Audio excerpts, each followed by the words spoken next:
I'm sure that we've all heard the phrase victims in crime, but the couple I'm going to be talking about on this week's episode brings that term or that phrase to an all new crazy ass level. Fred West has been described as the epitome of evil, preying on vulnerable young girls and women in order to play out sexual fantasies over a period of 20 years. Along with his wife Rosemary, the couple raped, tortured, and murdered an unknown number of people. When police were eventually led to the couple's house of horror at 25 Cromwell Street, they discovered the bodies of 9 girls. 3 more bodies were later found elsewhere. Who are the 12 confirmed victims? Let me tell you the story.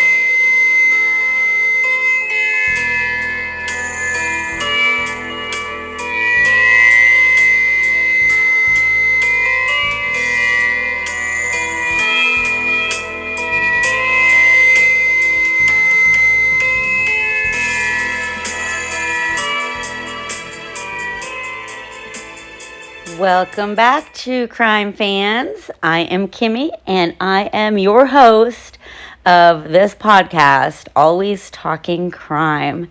And as always, I'm so happy that you're here. Thank you, thank you, thank you. Before we get started with this episode, I'm going to take a sip of my wine.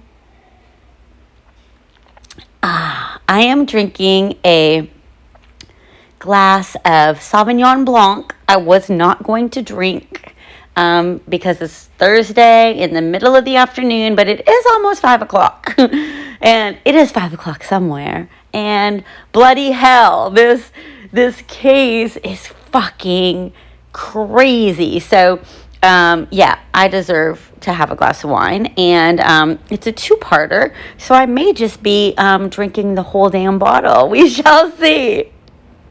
Now, this particular case has been on my list of cases to do even before I started this podcast in February. But since I have so many listeners in the UK, I figured it was time to do this case. Pull it out, dust it off, fix my notes a little bit. I went and edited them, watched a couple of documentaries just to freshen my mind about it, and it almost made me want to reach into my ear and rip my entire brain right out of my head because it is disgusting. And if you are a true crime fan, you probably already know, at least bits and pieces of this story. But UK listeners, thank you so much. I keep seeing your numbers spiking in my insights when I go in my into my website and into my Podbean platform. I can kind of see where my listeners are from. And you guys are number 2 right behind the United States, which is amazing and awesome. And I love it. And I love you. I love everybody. And keep listening. If you could, real quickly, hit the follow button on whatever platform you are listening to this podcast on, that would be wonderful. And if you could also do me a favor and give me a 5-star review if your platform allows it to, that would be amazing as well. And even fucking better, yes, I'm sweary, go ahead and leave me a review if you're listening to this on Apple Podcasts. I'm not sure if the other platforms allow you to give reviews, but if you could write a quick little review, guys, I know I've said it already before, and I don't want to keep harping about it because I just want to get on with the episode. It's just probably the most important way that you can support this podcast and help it grow, because it's going to allow this podcast to be seen in the search history for other listeners that are looking, for new stories. I always hated when my favorite podcasts were in between episodes. So there were so many times that I would find new amazing podcasts to listen to, all because of the search, So please do that for me, okay? I'd really, really, really, really, really, really, really appreciate it. Now, trigger warnings for every fucking thing that you can think of, because this case is brutal. And that's a massive understatement. So if you have any small children nearby, do not let them listen to this podcast at all. None of the episodes, but especially this one. It's incredibly heinous, and it's almost unbelievable that these things actually happened. But the sad thing is that they did actually happen. So I'm going to tell you the story, and I'm going to start with Fred West's childhood, okay, and his upbringing, and then we'll delve into Rosemary, who would become his wife later. And it's really interesting to see the parallels of their childhoods and how they were raised. And it seemed like they were like a match made in hell, quite honestly, because it's very, very similar. They were both very brought up in similar situations, and you guys will learn all about it. But let me just get started, okay? Frederick Walter Stephen West was born on September 28th of 1941 in Herefordshire, England. So let me just preface this all to say that I'm probably going to say a lot of things wrong, because I'm not sure how to say many of these things. And the only thing that helped me was by watching a couple of short documentaries on YouTube. So I heard some English people saying these words, but don't be surprised if I don't fucking remember the right way to say it. And no disrespect, because in a perfect world, I would know how to say all the words correctly, but I don't, okay? So just bear with me. If you know how to say them and you want to help me out later, you can always shoot me a little message or whatever, but just please be kind, because I'm trying my best here. But anyways, Fred West was the first surviving child born to Walter Stephen West and Daisy Hannah Hill, which when I saw that, thank God I'm not related to these fucking people, but my paternal grandmother, her maiden name was Hill. And my first real boyfriend in high school, his last name was Hill. So I thought that was interesting. Little tidbits of information. But anyways, I guess that he was the second child that they had, but the baby girl that Daisy gave birth to previously didn't make it. So he was actually the first child, that survived. In 1946, when Fred was 5 years old, the family moved to Moorcourt Farm, where Fred's father worked as a milking herdsman and harvest hand. The cottage had no electricity, and it was heated by a log fireplace. By 1951, Fred's mother had given birth to 8 children, 6 of whom survived. But Fred was always his mother's favorite, and you're going to hear more about that very, very soon. So buckle up for the bumpy-ass ride. All of the West children were expected to perform assigned chores, and all 6 did seasonal work also. The 3 girls picked hops and strawberries, and hops, I had to check it out.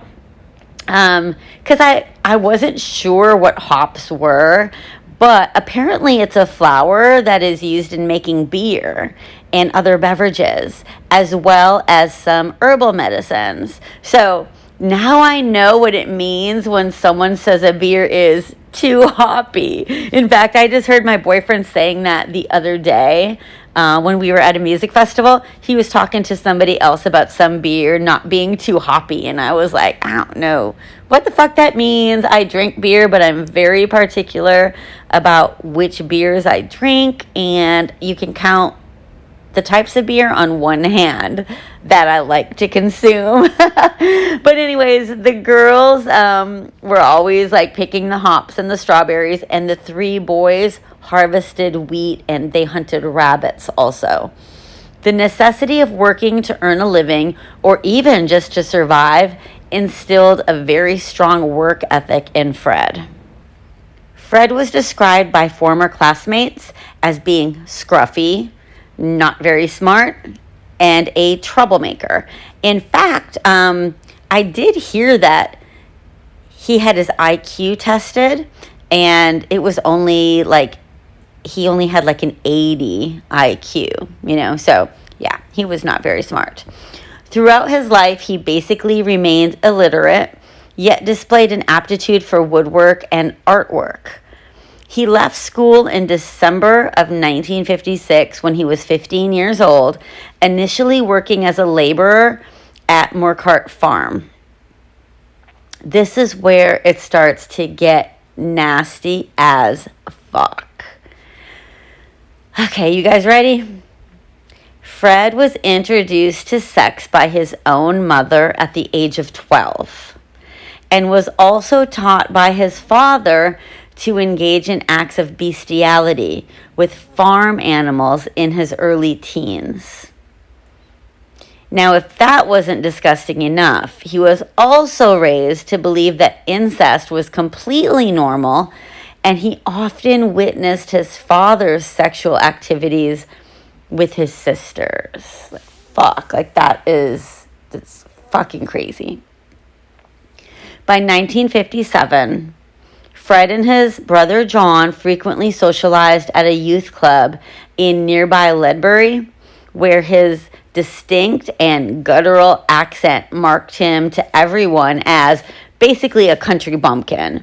He aggressively pestered girls whom he objectified as sources of pleasure to be used however he saw fit.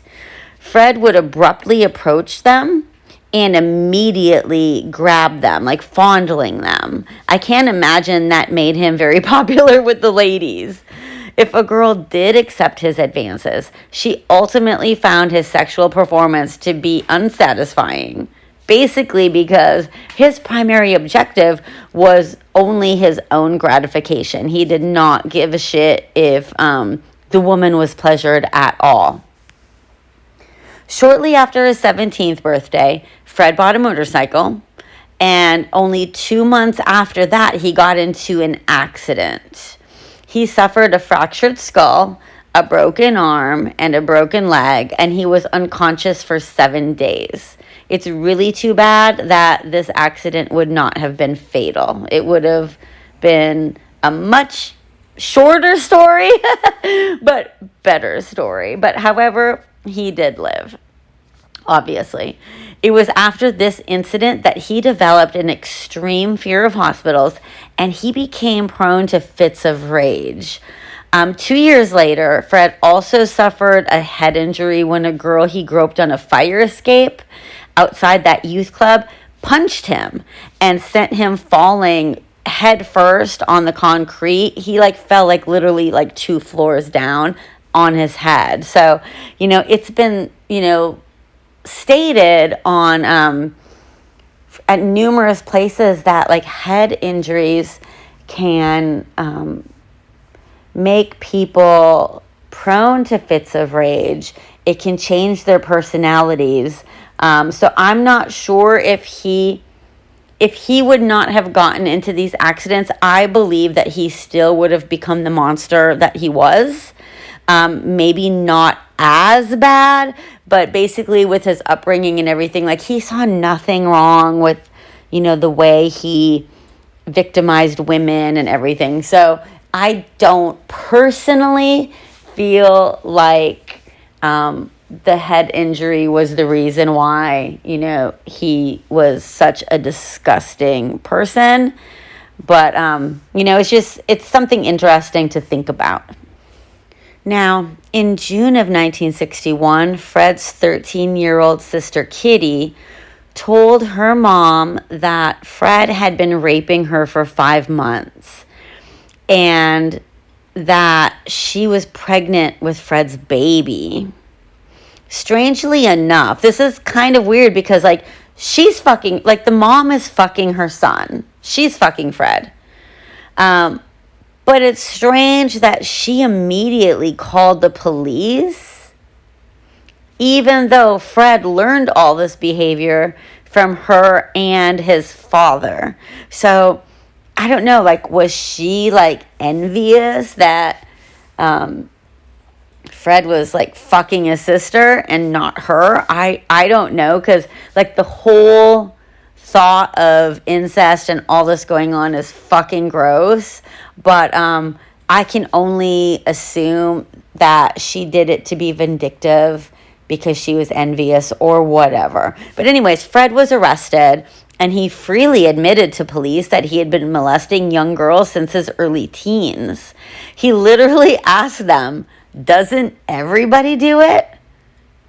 So no, ass clown. Everybody does not molest young girls. But I guess, he literally didn't know any better. So, as terrible as it was, it was basically taught to him by his family. So, you can't expect anything else, Fred was tried in court on November 9th, and although she was disgusted by her son's actions, Fred's mother had been prepared to testify in his defense. But in the end, Kitty refused to testify against Fred, and the case pretty much collapsed. Much of Fred's family disowned him immediately, though. In fact, his mother kicked him out of the house, so he had to move into his Aunt Violet's home. His Aunt Violet was his mother's sister. By mid-1962, he had reconciled with his parents, but his relationship with most of his other family remained damaged. Fred became reacquainted with a woman named Catherine Bernadette Costello in September of 1962 when he was 21 years old. She went by the name Rena for some reason. I don't understand why, because her name is Catherine Bernadette Costello. So I don't see where she gets the Rena out of it, but whatever. She went by Rena. Fred had first met Rena at a dance hall in 1960, so 2 years before, when he was 19. And he dated her for several months before they broke up, and she returned to Scotland. The two of them quickly got married, although Rena was pregnant by, some case sources state that it was a Pakistani man, a Pakistani bus driver, which I think is true when I saw pictures of the baby. But some sources said that she was pregnant by an Asian bus driver. Honestly, I think it's Pakistani, but it could be either or. Anyways, she was going to have a mixed race baby.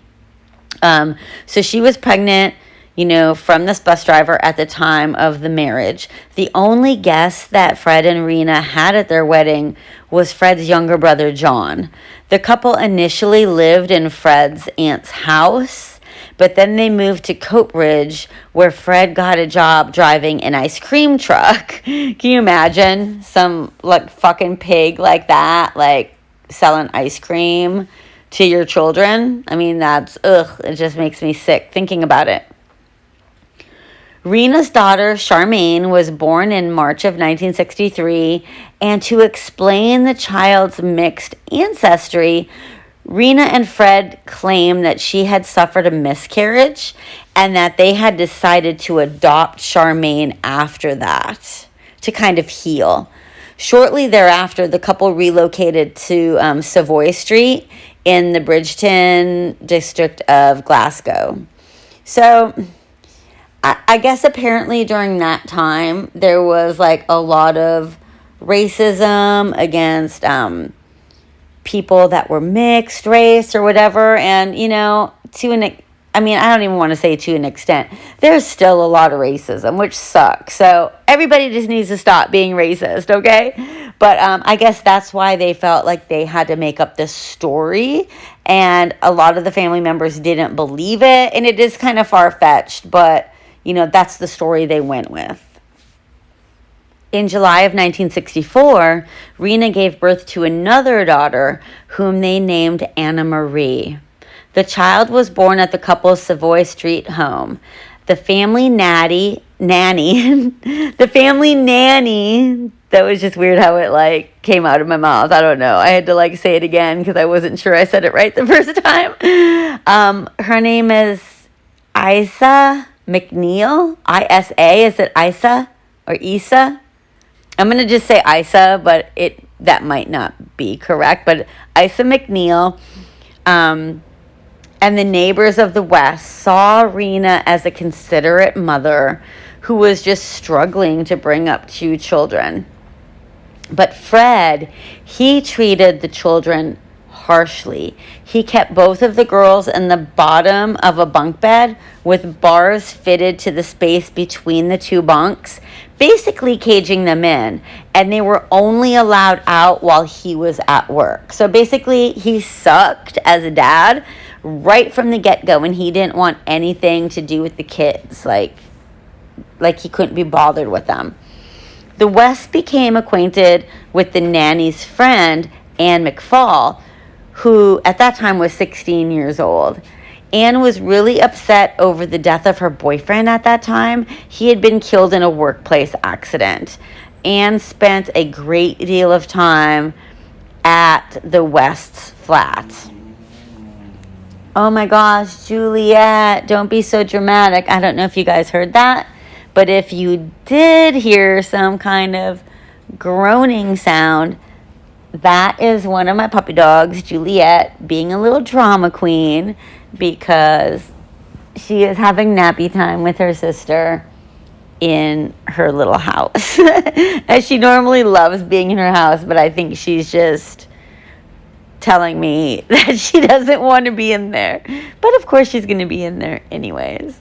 All right, because otherwise she's going to come out and start like squeaking all her fucking toys and everything, and that will be an amazing way to tell a story, right? Anyways, let's get on with the story again. Fred, of course, engaged in numerous affairs during the early years of his marriage to Rena, and he fathered 1 illegitimate child with another woman. When Rena discovered her husband's infidelity, she began an affair of her own with a married man who was named John McLaughlin. On one occasion, Fred discovered the pair in an embrace. He punched Rena, making her scream. In response, John punched Fred, who drew a knife and grazed John's abdomen. When Fred was punched by John a second time, Fred stopped defending himself. John and Rena continued their affair, and John became increasingly upset at Rena's bruises and black eyes. On each occasion, it became apparent that Fred had beaten his wife, and then John would extensively beat Fred in return. Like an eye for an eye, motherfucker. Another time, John witnessed little Charmaine, who was like not like even older than like a toddler. She was asking Fred for ice cream from his ice cream truck, and in response, fucking Fred struck Charmaine across the head, which just triggered another beating from John. So John is the real MVP. He was just a badass motherfucker. Let me just tell you that right now. I like that man, even though he's married and fucking having an affair. I hate when people do that. apparently, like, he was in an unhappy marriage and telling Rena that, he was going to divorce his wife. Who knows if that was true? It could have been like the oldest trick in the book where, a married man gets to have his cake and eat it too. But from all of the beatings that he gave to Fred West, I kind of like that guy. In November of 1965, Fred accidentally ran over and killed a small boy with his ice cream truck. Fred was cleared of any wrongdoing by police, but he feared the hostile reaction of the accident from the locals. Like, he was afraid that people would be like super mad at him and blame him, and he had to rely on them to make his living, selling ice cream. I mean, if there was an ice cream truck outside right now and I had a small child there and I knew that man had run over and killed a kid recently, there'd be no way that I would let my kid go out there and get ice cream from that fucking person ever. But in December, Fred returned to Gloucester. I don't know how to say it. Is it Gloucester? I don't know. With Charmaine and Anna Marie. I told you I'm not going to say the words right. He rented a trailer at the Timberland Caravan Park in Bishop's Cleeve. So in the UK, apparently a trailer is called a caravan. Here in the United States, it's called a trailer. So, like Eminem says, 2 trailer park girls go round the outside, round the outside, round the outside, right? All right. So apparently in the UK, it's a fucking caravan. So that doesn't, like, Eminem wouldn't be able to rap that as well as trailer park. Anyways, Rita joined him in February of 1966, accompanied by their nanny, Isa, and Anne McFall, the best friend, remember? There's a lot of names in here, so I'm going to try my best to, keep it all clear. But, when I was researching this and making my notes, I'm like, holy mother of God, there are so many names. So I don't want you guys to get confused. All of them moved into Fred's trailer / caravan. Isa and Anne both came from very poor backgrounds, and they both hoped to find work in England. Shortly after the move, Fred found employment driving a lorry for a local abattoir. So a lorry, I learned, it's so much fun doing this podcast because I learn different things. If you're not from the UK and you don't know what a lorry is, I learned that it is a truck. And we all know, if you listen to the episode about Catherine Knight, we already know what an abattoir is, and that is a slaughterhouse, if you forgot or if you didn't listen to that episode yet. So anyways, he was driving a truck for a slaughterhouse. By early 1966, Fred had started to exhibit dominance and control over all 3 of the women in the trailer. He was also prone to very violent mood swings. Rena and Isa typically bore the brunt of his fury, but Fred also physically attacked little Charmaine, more than once. He also began sexually abusing her, and he encouraged Rena to turn to prostitution to help supplement his meager income. So that fucker didn't make enough money, so then he wanted to pimp out his girl, which so disgusting. To escape Fred's domestic abuse and increasingly sadistic sexual demands, Rena phoned John, begging him to rescue her, the nanny, and her children. Together, they all devised a plan. He and Isa's boyfriend, John Trotter, would secretly drive to Bishop's Cleeve in John's vehicle and discreetly take them back to Scotland. So that was the plan. But Anne McFall had, by this stage, become totally fucking infatuated with Fred, who Fred had apparently promised to marry her.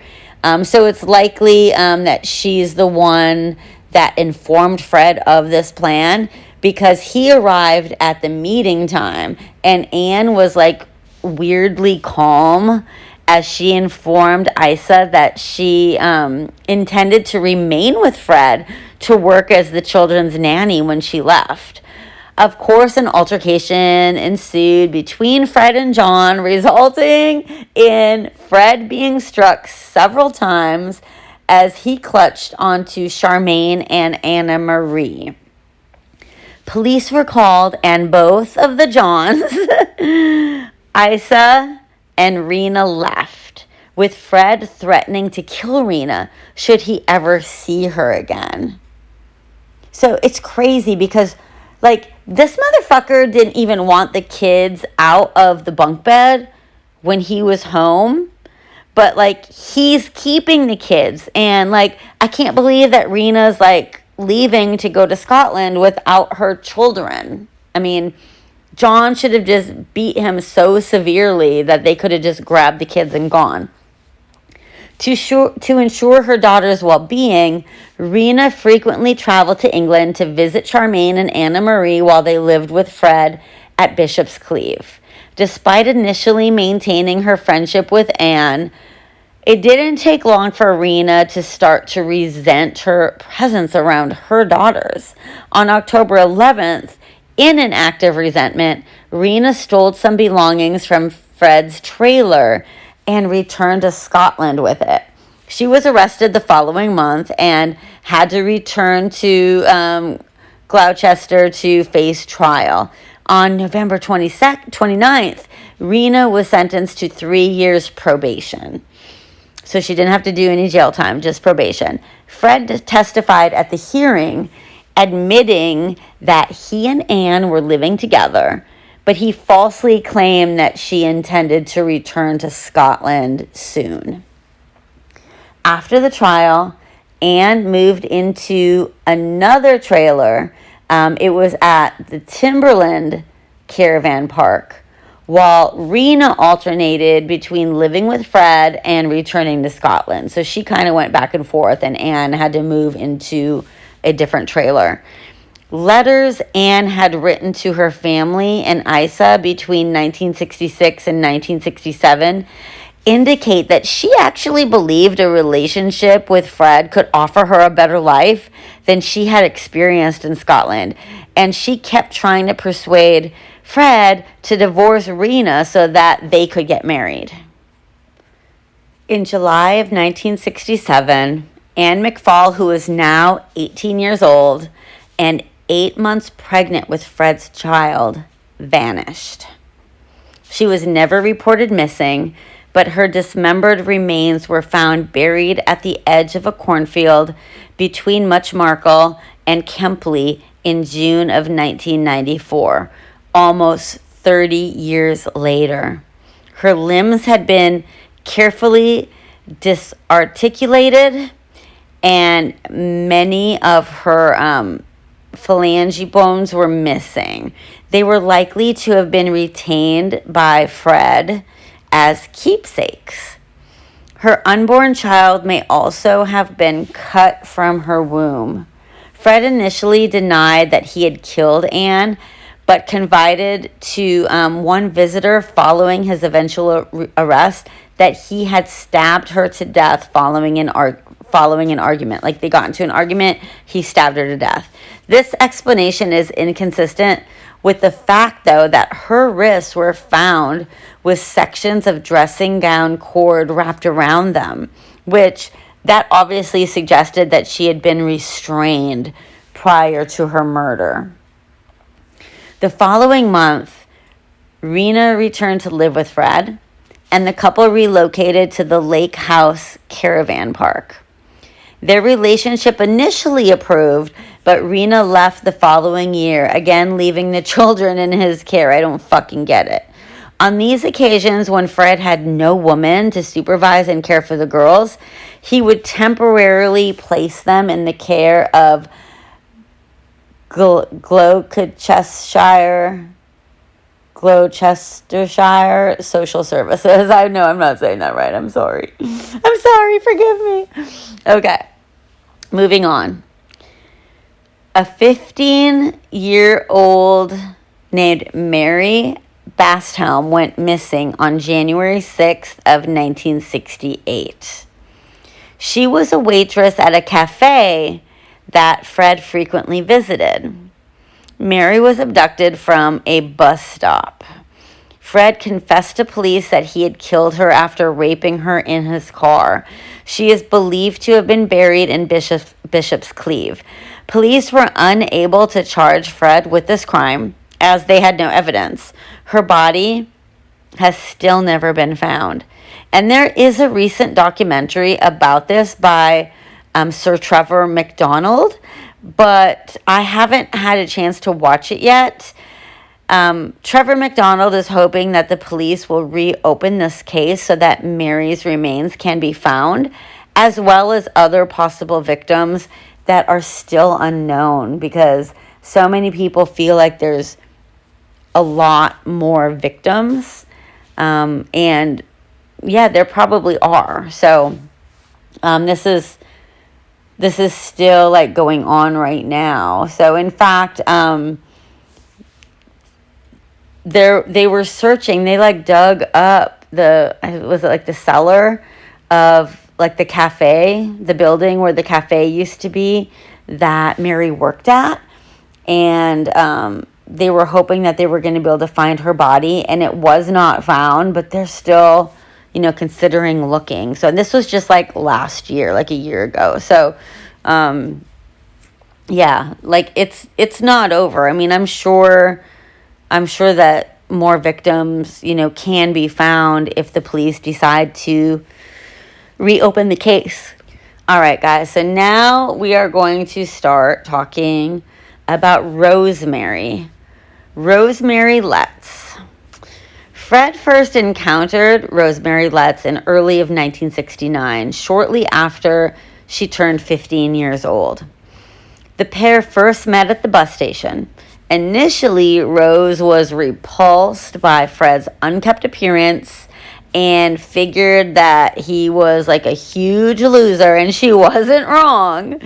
But she quickly became flattered by all of the attention Fred lavished on her as he sat with her at the bus stop over the course of the next few days. Rose refused 2 different times to go on a date with him, but she did allow him to accompany her home, which makes no fucking sense. Why? Like, if you don't want to go on a date with somebody and you kind of think somebody's like not attractive, like, why would you want him to know where you live? But anyways, that's super weird. In their initial conversations, Fred quickly discovered that although Rose had never had a boyfriend, she was very, very promiscuous. He also played the sympathy card to his advantage by claiming that he and his 2 daughters had been abandoned by his wife and that he was hoping to have more children. Having discovered that Rose worked in a nearby bread shop, a few days after their first encounter, Fred persuaded an unknown woman to enter the bread shop and present her with a gift accompanied by a note or an explanation that a man outside had asked her to present this gift to her. Just minutes later, Fred entered the bread shop, and asked Rose to go out on a date with him that evening. And Rose fucking accepted. Shortly after this, Rose began a relationship with Fred, becoming a frequent visitor at the Lake House Caravan Park and a willing child care provider to both Charmaine and Anna Marie. Rose noted that both of the girls were neglected, and she initially treated them both with care and affection. On several occasions in the early days of their courtship, Rose insisted that she and Fred take the girls on excursions to gather wildflowers. Within weeks of her first meeting Fred, Rose left her job at the bread shop in order to become the nanny to Charmaine and Anna Marie. This decision was made with the agreement that Fred would provide her with enough money to give her parents on Fridays so that they would be convinced that she was still working at the bread shop. Several months later, though, Rose introduced Fred to her family, who were not at all fans of Fred. Huge understatement. They did not like him. Rose's mother, Daisy, was super unimpressed with everything about Fred and correctly concluded that he was a pathological liar. Rose's father, Bill Letts, was a diagnosed schizophrenic who regularly molested Rose. He disapproved of their relationship, and he threatened Fred directly and promised to call social services if he continued to date Rose. Rose's parents forbade their daughter from continuing to date Fred, but she, of course, defied their wishes. She did what she wanted to do. This prompted them to visit social services, explaining to them that their 15-year-old daughter was dating an older man. There was a 12-year age gap, I guess, and that they had heard rumors that she had begun to engage in prostitution at his trailer. In response to that, Rose was placed into a home for troubled teenagers in August of 1969, and she was only allowed to leave under controlled conditions. Whenever she was allowed to return home to visit her parents on the weekends, Rose almost always took the opportunity to sneak and visit Fred. On her 16th birthday, Rose left the home for troubled teenagers to return to her parents. At this time, Fred was serving a 30-day sentence for theft and unpaid fines. Upon Fred's release, Rose left her parents' home to move into the Cheltenham flat Fred then lived in. Soon after that, Fred again collected Charmaine and Anna Marie from social services. And it's like so crazy to me. I guess he just got out of jail, but how does he just get to go pick them up like it's a damn daycare center or something? I mean, it's social services. Like, how do they just give the kids back to him like so easily? I mean, it boggles my mind. I don't understand it. I sure hope it's not like that today. I know this was like back in like the 60s and 70s. I certainly fucking hope that social services is much better. Kind of doubtful that it is, but you know, one can always hope. Bill Letts made one final effort to prevent his daughter from seeing Fred. And Rose was examined by a police surgeon in February of 1970. And the police surgeon confirmed that Rose was pregnant. In response to that, Rose was again placed into care, but was discharged on March 6th with the understanding that she would terminate her pregnancy and return to her family. But instead, Rose went and moved in with Fred, which resulted in Rose's father forbidding her to ever set foot in his house again.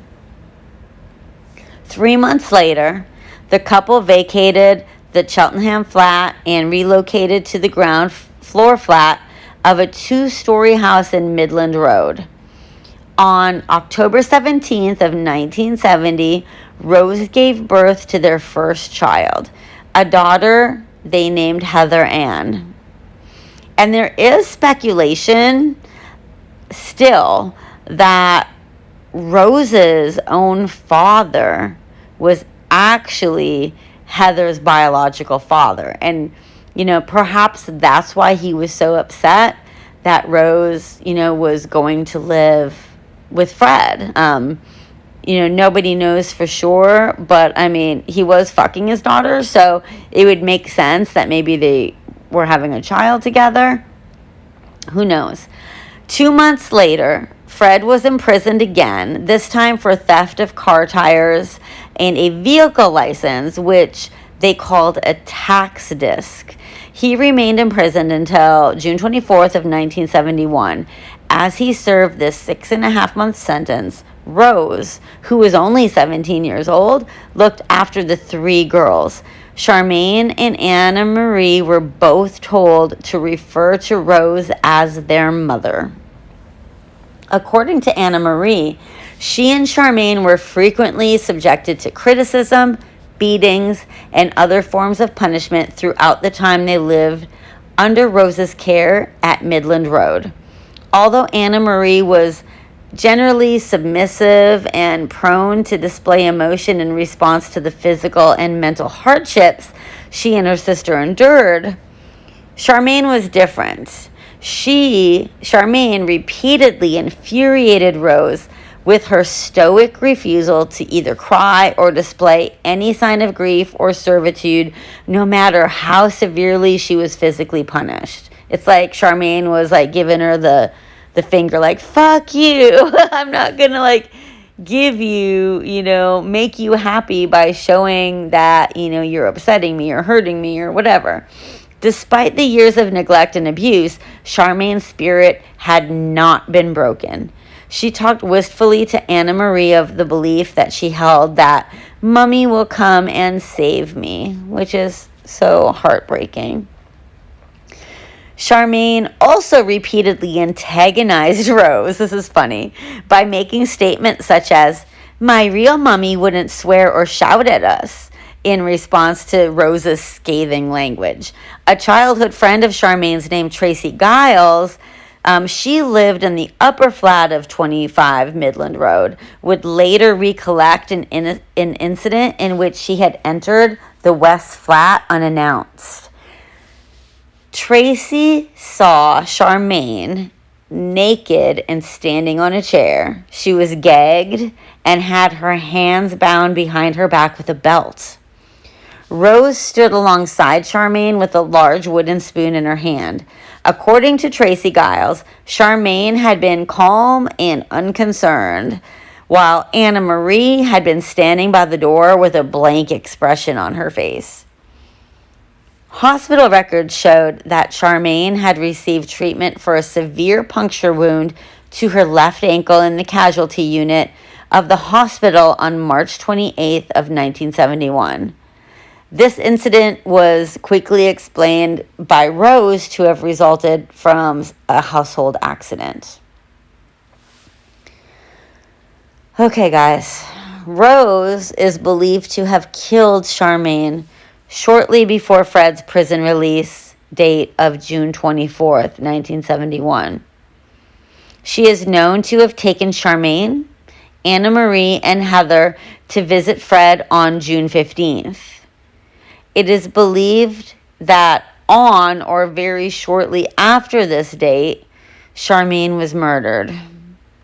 There has been forensic confirmation that Charmaine had died while Fred was still incarcerated.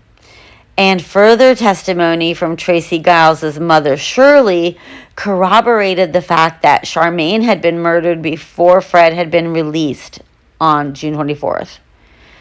In her later testimony at Rose's trial, Shirley stated that she and her family had lived in the upper flat of Midland Road in 1971, and that her two daughters had been playmates and friends of Charmaine and Anna Marie. She also stated that after her family had vacated the upper flat of Midland Road in April 1971, on one day in June, she had brought Tracy over to visit Charmaine because the girls missed each other. They were used to hanging out and playing as often as they could. But Rose told Tracy she's gone to live with her mother, and bloody good riddance.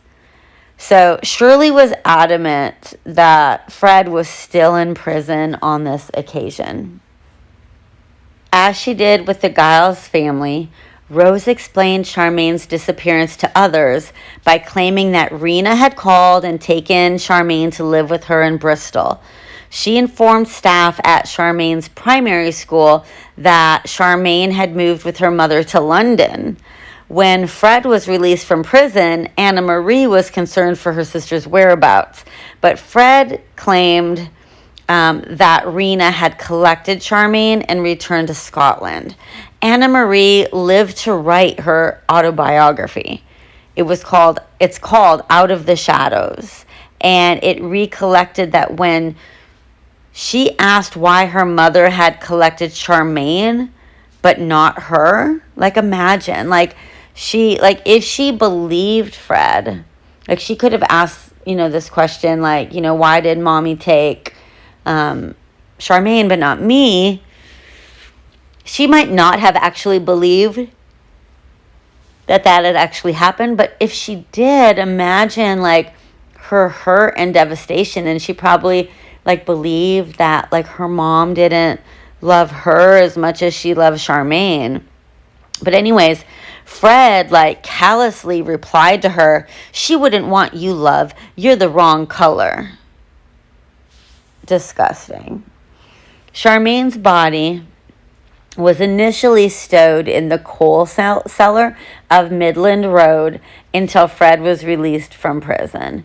He later buried Charmaine's naked body in the yard close to the back door of the flat, and he remained adamant that he had not dismembered her. A later autopsy suggested that her body had been severed at the hip. This damage may have been caused by building work and construction that Fred had later done at the property in the year 1976.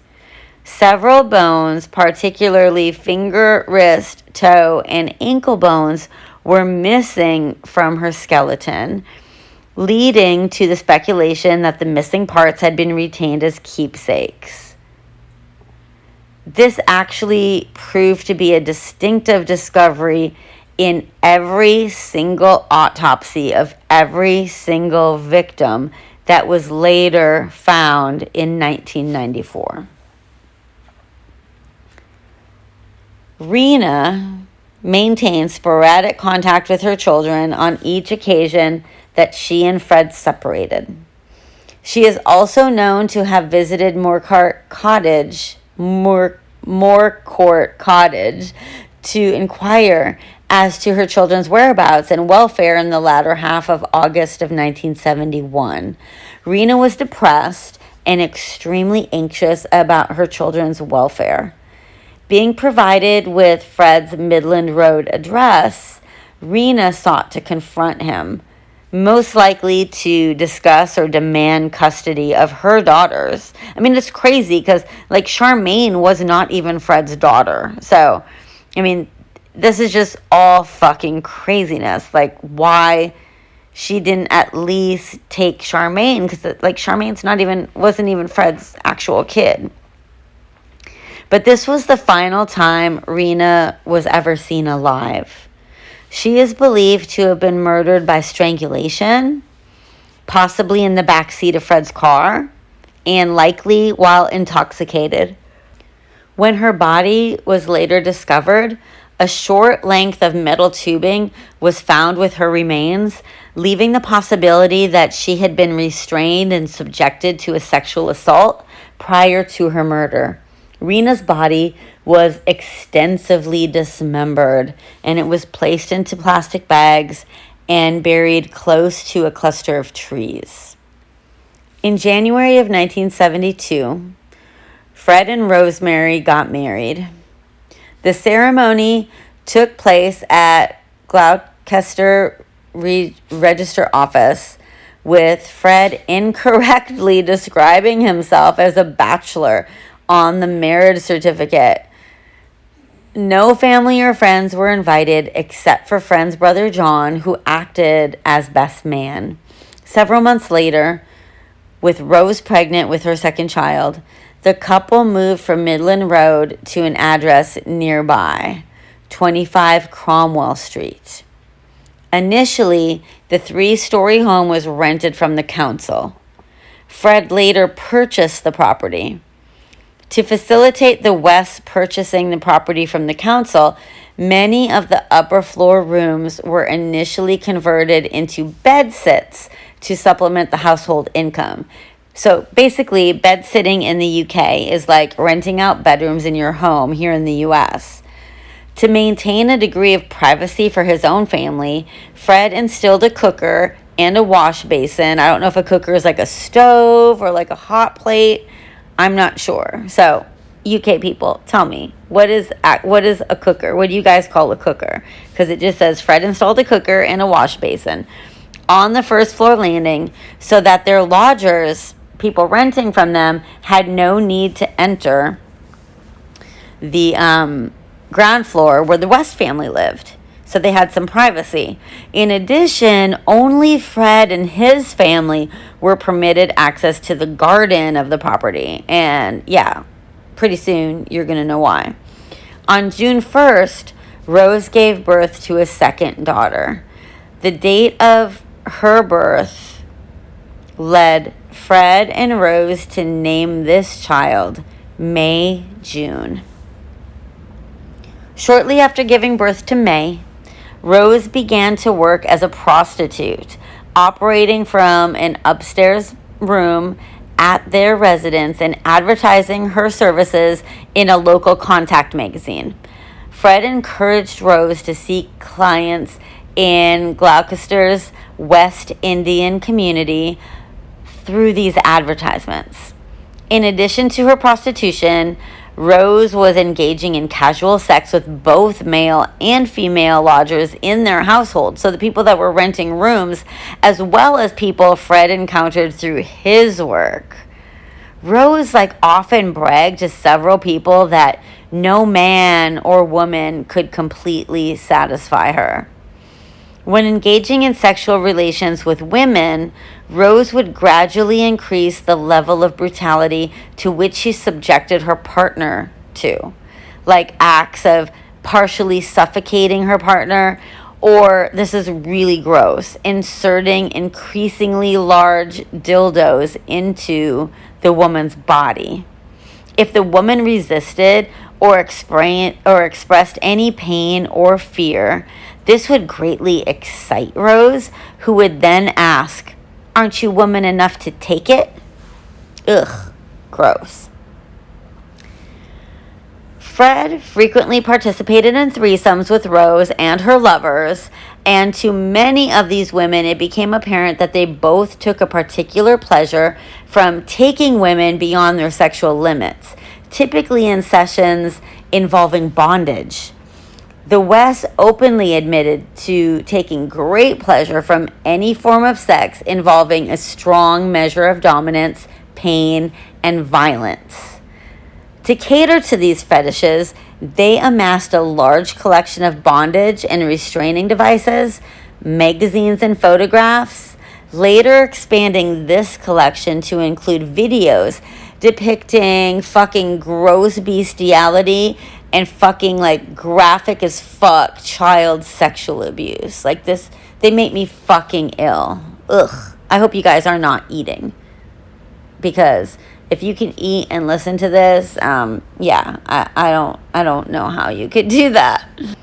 I mean, I know in many ways all of us true crime fans have, become desensitized to a lot of these stories. And when we listen to them, as gruesome as they are, at least I can speak for myself that, I always cringe and I'll be like, ooh, gross, that's so disgusting if I'm listening to something, watching a documentary, listening to a podcast.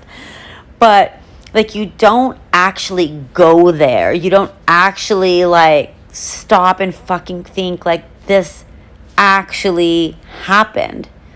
Somebody actually went through this brutality. There's actually people out there that get off on hurting people and murdering people and just all these things. So, sometimes when I just truly stop and think about my notes, it can be a little overwhelming. And I still am fascinated by true crime, obviously, but I try to kind of put the actuality of what has happened to these people on the back burner. I compartmentalize it, I guess, because it's just so hard to deal with the fact that, these are not just made up stories. These are real people that were murdered by real people, But anyways, let me go on for a few more minutes before we move on to part 2 of this story, okay? Rose controlled the West family finances. Fred gave her his paycheck every single week. The room that Rose used for prostitution was known throughout the West household as Rose's room and had several hidden peepholes. This allowed Fred, who, not surprisingly at all, was a longtime voyeur, and he liked to watch her entertain her clients. He also installed a baby monitor in the room, which allowed him to listen if he was somewhere else in the house. So he was like getting off on Rose, like fucking other guys and women. Rose's room included a private bar and had a red light outside the door, which warned people when Rose was not to be disturbed.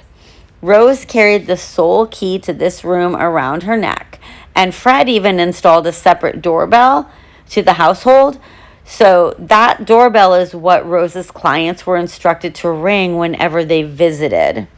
Much of the money earned from Rose's prostitution was spent on home improvements. It seems like some of it probably could have been used for vaginal reconstruction surgery for Rose, since she obviously got around quite a bit, and I cannot imagine that her hoo-ha was in any good shape anymore, But by 1977, this is so gross. So Rose's father, Bill, had finally come to tolerate his daughter's marriage and had started to develop like a grudging respect for Fred. Together, he and Fred opened a cafe that they named the Green Lantern, which soon went out of business. Okay, so here's the disgusting part. When Bill discovered that his daughter Rose was a prostitute, he would also visit the home to have sex with his daughter. Barfarama. By 1983, Rose had given birth to 8 children, at least 3 of whom were conceived by her clients, hopefully not her father. Fred willingly accepted these children as his own and falsely informed them that the reason their skin was darker than that of their siblings was because his great-grandmother was a black woman.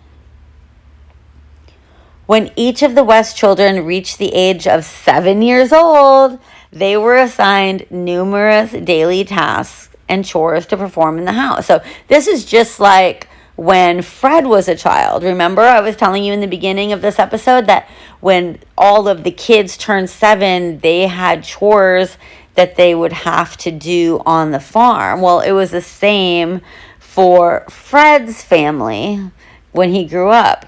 The kids were rarely allowed to socialize outside the household perimeters unless either of the parents were present. And they had to follow strict guidelines that were imposed by Fred and Rose.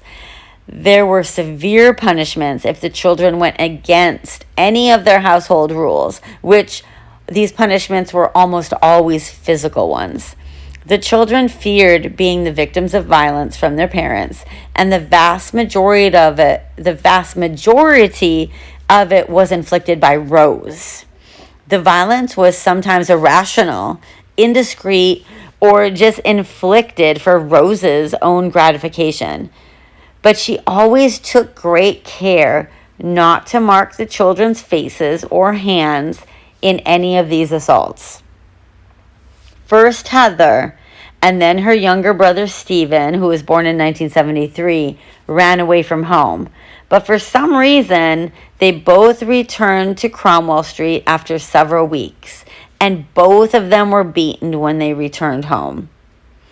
This is really, really sad, but between 1972 and 1992, the West children were admitted to the accident and emergency department of local hospitals 31 fucking times. 31 times in 20 years. The injuries were all explained as accidents, and none were ever reported to social services, which is just crazy. Like, what the fuck? On one occasion, as Stephen was mopping the kitchen floor with a cloth, Rose accidentally stepped into the bowl of water he had been using. In response, Rose hit the boy over the head with the bowl, then repeatedly kicked him in the head and chest as she shouted, "You did that on purpose, you little swine." On another occasion, Rose became furious about a missing kitchen utensil, so she grabbed a knife she had been using to cut a slab of meat, repeatedly inflicting light scour marks to May's chest until her entire body was covered with like really light knife wounds. The whole while, May screamed, "No, Mum, no, Mum," as Stephen and Heather stood by, helplessly sobbing. Even Fred occasionally became the recipient of his wife's violence. There was one occasion in August of 1974 when Rose chased after Fred with a carving knife in her hand. But Fred was able to run into a room and slam the door shut just in time, which resulted in the knife embedding itself into the door. 3 of Rose's fingers slid down the blade, almost severing them completely from her fucking hand. In response, Rose calmly wrapped her hand in a towel and said to him, "Look what you done, fella. You've got to take me to the hospital now." Holy fuck, you guys. So I'm going to end part 1 right here. And I'm going to pour myself a second glass of wine and start with part 2. I decided that, I always dislike when podcasts make me wait an entire week to get part 2 of a 2-part episode. You know what I mean? I don't like to wait a whole week in between parts. So whenever they do that to me, I typically wait and listen to both parts when the second part is released, and just find other podcasts to listen to in the meantime. So what I decided to do is I am going to give you this episode on Sunday, and I'm going to give you part 2 the following day on Monday. So you won't have to wait an entire week. But if you are an impatient fucking person like I am, first of all, high fucking five. You can go to my Patreon right now and you can listen to part 2 today if you don't want to wait until tomorrow, okay?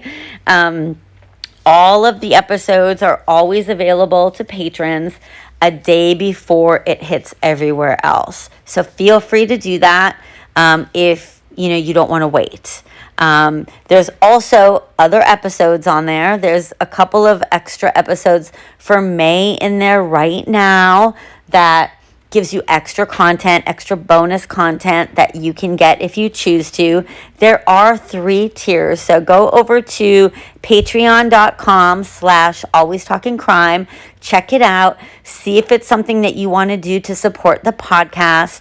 I would greatly appreciate it because honestly, my goal is to be able to strictly do podcasting. I sell cars right now for a living. Like, that's what pays my bills. And I have a couple other side hustles that I do. But this podcasting thing is so much fun. And my goal is to eventually do this full time and be able to have more time for research and maybe be able to do more regular episodes weekly, for all of the listeners. I can't manage that now. But if this was my full-time job, if this was what I did, then by all means, I could easily give you guys 2 episodes per week, and I would love to do that. So if you are interested in supporting me in that endeavor and you want to, pay a little bit of money every month for the extra bonus content, that would be cool. Don't feel obligated. It's just something extra. I actually support one of my favorite podcasts.